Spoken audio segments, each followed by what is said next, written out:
আজকের আমার এই টেম্পল সিরিজের ফার্স্ট ডে। নৈহাটির বড় মায়ের আগে নাম ছিল ভবেশকালী। আজ থেকে প্রায় 102 বছর আগে ভবেশ চক্রবর্তী এই পুজো শুরু করেছিলেন।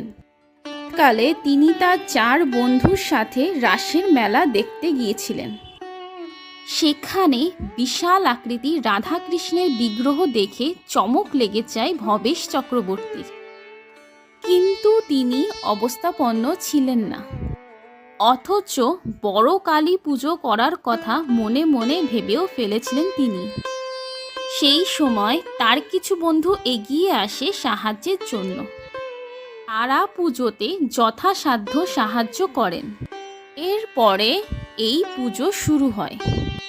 যেহেতু ভবেশ চক্রবর্তীর হাত ধরে এই পুজো শুরু হয়, সেই জন্য এই পুজো ভবেশকালী নামে পরিচিত হয়।